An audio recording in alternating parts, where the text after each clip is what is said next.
అమరావతికి సంబంధించి second land pooling ఉంటుందా ఉండదా? ఎందుకు ఈ డౌట్ అంటే నోటిఫికేషన్ జారీ చేయబోతున్నాము అని చెప్పి 10 రోజులు అయిపోయింది, లీకులు వచ్చేసాయి. ఈలోపు ఏం జరుగుతుందంటే రైతుల్లో తీవ్రమైన ఆగ్రహం అన్నమాట. మన వీడియోలు మొదటి నుంచి ఫాలో అయ్యే వాళ్ళకి మనము పెడుతున్న కంటెంట్లోని తీవ్రత కూడా ఎలా పెరుగుతుంది అనేది గమనిస్తే మీకు అర్థమవుతుంది అక్కడ కూడా ఎలా పెరుగుతుంది అని.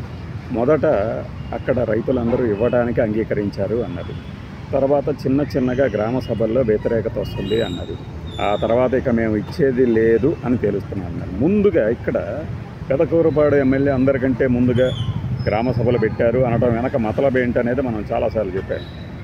ఇప్పుడు రైతుకు అన్యాయం జరిగితే అంటే ఎవడైతే భూమి ఇస్తాను అన్నాడో వాడికి అన్యాయం జరుగుతుంది అని తెలుసుకున్న రోజున వాళ్ళే తిరగబడతారు. నేను వీడియో పెడితేను ఇంకొక 10,000 మంది యూట్యూబర్లు గొంతు చించుకుంటేనో వాళ్ళు వెనక్కి తగ్గరు. వాళ్ళకి నిజం అర్థమైన తర్వాత మీకు పెదపరిమిలో దాగిపర్తి భానుప్రకాష్ అని ఒక రైతు లేదంటే అక్కడ స్థానికులు ఉన్నారు. ఆయన గురించి ఆయన టీడీపీ ఉగ్రవాదిగా చెప్పుకుంటారు. ఆయనే చెప్పాడు ఈ పదం, నేను వాళ్ళ. అలాంటి ఆయన ఈ మధ్యకాలంలో చాలా యూట్యూబర్లతో మాట్లాడుతూ ఉన్నాడు. ఆ విషయాలు మీరు గమనించండి. ఎంత ఆవేశము ఉక్రోషము అన్నీ కలగలుపుతున్నాయి అందులో. ఎందుకంటే బాబు మీకు దండం పెడతా, మేము ఇప్పుడు రైతులు ఇవ్వము, మీకు కనుక రైతులు ఇచ్చి మళ్ళీ గతంలో లాగా తిరుమల యాత్ర ఇట్లాంటివి కనుక చేపట్టాల్సి వస్తే మమ్మల్ని చెప్పులతో కొడతారు జనాలు, మిమ్మల్ని ఎవడీమన్నాడు భూములు అని అంటారు. రాష్ట్రం మొత్తం దుమ్మెత్తిపోస్తుంది మా మీద. కాబట్టి మీకు ముందు ఇచ్చినటువంటి 29 గ్రామాల రైతుల తాలూకు వాళ్ళకి ఏం చెప్పారు అవి నెరవేర్చండి, మొత్తం కూడా కాదు 70% నెరవేర్చండి, మా భూములు తీసుకోండి అని మేమే వెంటబడతాము. అప్పుడు దాకా మా భూముల జోలికి రావద్దు. మినిస్టర్ నారాయణ పొద్దునేం మాట్లాడతాడో సాయంత్రం ఏం మాట్లాడతాడో ఎవరికి అర్థం కాదు. వీళ్ళని నమ్మి మేము ఇవ్వడం అనేది జరగదు. అప్పుడు లేదు, ఇలానే ముందుకెళ్తే జగన్మోహన్ రెడ్డి ఎట్టయితే పడిపోయాడో అంతకు మించి పడిపోతుంది ఈ కూటమి ప్రభుత్వం అని శాపనార్థాలు పెట్టాడు ఆయన. ఇది ఆ స్థానికుడే, ఆయన పేరు కూడా చెప్పా. ఆయన అంటే డేర్గా నా పేరు చెప్తున్నాను, కావాలంటే నాతో ఎవడైనా మాట్లాడవచ్చు అని చెప్పాడు.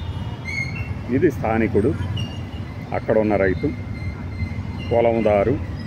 ఇంకొక ముఖ్యమైన అంశం, మనం ఒక ఆడియో పెట్టాం కదా, సెకండ్ దశ పూలింగ్ నోటిఫికేషన్ అంటూ వస్తే అందులో విధి విధానాలు అని. అందులో చుట్టుపక్కల మెట్టకెంత, మాగాణికెంత, నిమ్మ బత్తాయిలకెంత అనేది కూడా చెప్పాం కదా. ఇది మాకేమో 30,000, చుట్టుపక్కల ఇది భూములు లేని వాళ్ళకేమో 5,000 పెన్షనా, అంటే 5-12 60,000 సంవత్సరానికి వాళ్ళకి మాకేమో 30,000 అని ఆయన ఉక్రోషం బయటపెట్టాడు. నేను ఇందాక చెప్పా కదా పదాలు, ఆవేశం ఉక్రోషం. అంటే మీరు ఇస్తున్నటువంటి పరిహారం అనేది ఆమోదయోగ్యం కాదు 1. రెండవది, అసలు ఇంతవరకు సర్వేరాలు కూడా తెలియట్లేదు ఫస్ట్ దశలో ఇచ్చే వాళ్ళకే అని చెప్పాడు ఆయన. ఇప్పుడు మనం ఆరోపించట్లేదు కదా, అమరావతి నిర్మిస్తుంటే మనమేం విషయం జమ్మట్లేదు కదా, ఎవరూ విషయం జమ్మట్లేదు, వాస్తవ పరిస్థితులను చెప్తున్నారు. ఇది తెలియకుండా మసిపూసి మారేడు కాయ చేసి బెంగళూరు, చెన్నై, హైదరాబాదుల్లో అక్కడ జరుగుతుంది అని భ్రమలు కల్పించే వాళ్ళందరికీ విజ్ఞప్తి ఏంటంటే వెళ్ళి చూడండి. అక్కడ ఉళ్ళగంపల పేర్లతో 33 కోట్లు, యోగా పేరుతో 500-300 కోట్లు ఖర్చు పెట్టారు కదా, ఏం మాకు ఖర్చు పెట్టలేరా, ఎందుకు డెవలప్ చేయలేదు అని అడుగుతున్న ఇలాంటి రైతులకు సమాధానం చెప్పండి. ఫస్ట్ మాట్లాడు. కేసులు పెడతారు అందరి మీద, కానీ వాస్తవమా కాదా? ఇప్పటికీ కూడా ఇప్పుడు ఈ గవర్నమెంట్ ఇచ్చిన హామీలను కనుక నెరవేరిస్తే ఒకటి మద్దతు అవసరం లేదు, అసలు వాళ్ళకి ఓట్లు ఆటోమేటిక్గా పడిపోతాయి.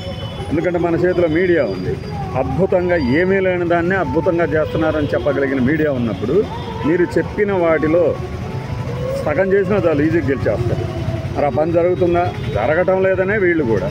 ఇప్పుడు ఖరేడు రైతులకు సంబంధించి వీళ్ళకి తేడా ఏందనేది మన వ్యూవర్స్ చాలామంది చెప్తున్నారు. వాళ్ళ పొట్టకూటి కోసం మేము చచ్చినా అయ్యాం, ఇది మా బతుకు తెరువు అంటున్నారు. వీళ్ళు అలా కాదు, డెవలప్ చేసి ఇస్తామన్నవి ఇవ్వలేదు అంటే రియల్ ఎస్టేట్ ఫ్లాట్లుగా మాకు డెవలప్ చేసి ఇవ్వలేదు, అది ఇవ్వండి అంటున్నారు తప్పితే ఇవ్వము అనట్లా. ఖరేడుకి ఇక్కడికి చాలా తేడా ఉంది, అది గమనించాలి. గమనించకుండా ఊరికి ఇదేదో రాజకీయ విమర్శ అనుకుంటే పొరపాటు. అందుకే చెప్తున్నది, పూలింగ్ అనేది తిరగబడుతోంది. అమరావతిలోనే కాదు, మారిక గ్రామస్తులు కూడా అదానికి మేము ఇవ్వము అని మన్యంలో వాళ్ళు చెప్తున్నారు. మనం ఒక 2-3 వీడియోలు చేసినట్టున్నాం. అదానీ వాళ్ళ కోసం కొండని దారాదత్తం చేశారు, రోడ్లు వేస్తున్నారు. 20 ఏళ్ళ నుంచి అడుగుతుంటే పడని రోడ్డు అదానీ కంపెనీ కోసం రోడ్డు వేసేసారు. ఆ రోడ్డు కూడా కొట్టుకుపోయిన విషయం కూడా చెప్పాను.